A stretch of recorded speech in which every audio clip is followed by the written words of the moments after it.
आइए देखते हैं प्रस्तुत गद्य खंड पर और बेहतरीन प्रश्न। प्रश्न है, बच्चों का खेलना कूदना यहाँ बंद हो चुका था। कहाँ? उत्तर कुछ यूं लिखेंगे हम। बच्चों का खेलना कूदना पार्कों में, बाहर गलियों में बंद हो चुका था। अगला प्रश्न है, वातावरण में इसकी कमी न थी। किसकी कमी न थी? उत्तर कुछ यूं लिखेंगे हम। वातावरण में सनसनी और तनाव की कमी न थी, यानी वे भरपूर मात्रा में थी। अगला प्रश्न, सही विधान चुनकर पूर्ण वाक्य लिखना है। प्रश्न है, उन दिनों दिल्ली में बड़ी, अब इसके बाद विकल्प हैं वाक्य पूर्ण करने के लिए। महामारी फैली हुई थी, भूखमरी फैली हुई थी, सनसनी फैली हुई थी। तो हमें इन 3 विकल्पों में से सही का चयन करना है। तो गद्य खंड पर आधारित हम सही विकल्प का चयन कुछ यों करेंगे और फिर तत्पश्चात उत्तर हम लिखेंगे, उन दिनों दिल्ली में बड़ी सनसनी फैली हुई थी। अगला प्रश्न, जमुना के पुल पर कुछ आदमी पकड़े गए। विकल्प, जिन्होंने बोरियों में बच्चे बंद किए हुए थे, जिन्होंने मछलियां पकड़ी थी, जो चोरी करके भाग गए थे। इन 3 विकल्पों में से गद्य खंड पर आधारित हमने सही विकल्प का चयन किया और तत्पश्चात हम वाक्य पूर्ण कुछ यों करके लिखेंगे, जमुना के पुल पर कुछ आदमी पकड़े गए जिन्होंने बोरियों में बच्चे बंद किए हुए थे। बढ़ते हैं अगले प्रश्न की तरफ। समानार्थी शब्द हमें लिखने हैं। सतर्कता परिच्छेद से ढूंढकर लिखना है यह। तो खोजिए सतर्कता के लिए समानार्थी शब्द। तो हमने पाया सावधानी। अचरज, इसके लिए समानार्थी शब्द गद्य खंड में से वह हमने पाया आश्चर्य। स्पेलिंग इसी तरह से लिखेंगे। बढ़ते हैं प्रश्न की तरफ। यहां पर हमें अव्यय शब्दों का वाक्य में प्रयोग करना है। प्रश्न दिया है और, तो इसके लिए हम वाक्य प्रयोग कुछ यूं करेंगे, दादाजी मंदिर से घर लौटे और पुस्तक पढ़ने लगे। 2 वाक्यों को जोड़ रहा है और समुच्चय बोधक अव्यय कंजंक्शन की ह्रस्व ई की मात्रा है, याद रखिएगा। कंजंक्शन समुच्चय बोधक अव्यय। इसके लिए हम लिखेंगे, अंजलि ने देखा कि मामा जी आ रहे हैं। अब याद रखिए, यहां पर भी अंजलि ने देखा, यह एक वाक्य है।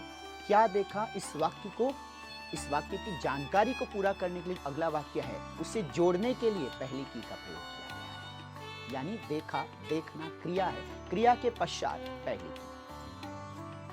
यानी याद रखिए, हमेशा क्रिया के बाद वाक्य को कंटिन्यू करने के लिए, वाक्य को जोड़ने के लिए पहली की का प्रयोग किया गया है। पहली यानी कंजंक्शन।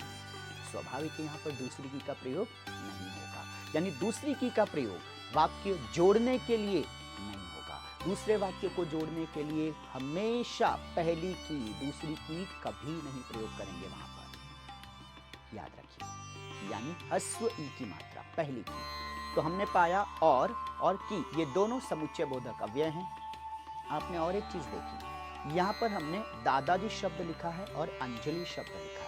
यह दोनों संज्ञा है, यानी सर्वनाम का प्रयोग करने से आपको बचना है। वाक्य प्रयोग है तो आपको पाठ्य पुस्तक का ही वाक्य लिखने से भी बचना चाहिए। याद रखिए, अलिखित नियम। दादाजी मंदिर से घर लौटे और पुस्तक पढ़ने लगे। आप इस तरह से भी लिख सकते थे, राम और मोहन खेलने चले गए। राम और मोहन मंदिर की तरफ जा रहे हैं। आप इस तरह से भी लिख सकते हैं। अंजलि ने देखा कि मामा जी आ रहे हैं। आपने गौर किया, हैं पर अनुस्वार है, बिंदी। क्यों?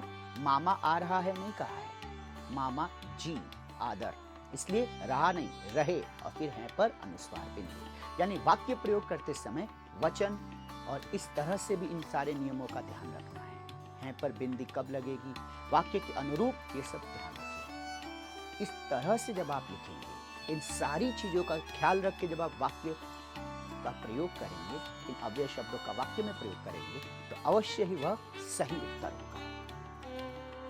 बढ़ते हैं अगले प्रश्न की तरफ। स्वमत अभिव्यक्ति। आजकल हो रहे बच्चों के अपहरण के संबंध में अपने विचार। आप इसमें अपने अध्ययन, आप जो समाचार पत्रों में पढ़ते होंगे, खबरों में देखते होंगे, आप उस आधार पर लिख सकते हैं, या आप इस तरह से भी लिख सकते हैं, आजकल बच्चों के अपहरण के मामले तेजी से बढ़ रहे हैं। इनमें छोटे बच्चों की संख्या अधिक होती है। इन बच्चों का पैसे के लिए, मानव तस्करी के लिए या बदला लेने के लिए अपहरण किया जाता है। तस्करी, स्मगलिंग। अपहरण करने वाले, किडनैपिंग करने वाले अपने स्वार्थों के वशीभूत होकर, अपने स्वार्थों के कारण वशीभूत होकर बच्चों को सताने, अमानवीय यातना देने से भी वे बाज नहीं आते, पीछे नहीं हटते। बच्चों का अपहरण करना सबसे सरल होता है क्योंकि वे अबोध होते हैं, अबोध, मासूम, जिन्हें ज्ञान न हो, और उन पर काबू पाना आसान होता है। माता पिता हाइफन योजक चिन्ह, माता पिता को बच्चों की सुरक्षा के लिए हर समय चिंतित रहना पड़ता है। प्रायः, अक्सर, ऑफन, प्रायः पुलिस, पुलिस नहीं, हिंदी में पुलिस यह शब्द इसी तरह से हमेशा लिखेगा, प ह्स्व उ की मात्रा, ल ह्स्व ई की मात्रा, पुलिस। प्रायः पुलिस और सरकार तो इन अपहरणकर्ताओं के कारनामों के आगे बेबस नजर आती है। अतः इस अक्षम्य अपराध के लिए, अपराध के खिलाफ सरकार को युद्ध स्तर पर कठोर कदम अवश्य ही उठाने चाहिए और दोषियों को अनिवार्य रूप से कड़ी सजा देनी चाहिए। इस तरह से आप इस उत्तर को पूरा कर सकते हैं। आसान है, थोड़ा सा अभ्यास आप कीजिए और अवश्य आप इससे अच्छा उत्तर लिखेंगे। मिलते हैं अगले भाग में। धन्यवाद।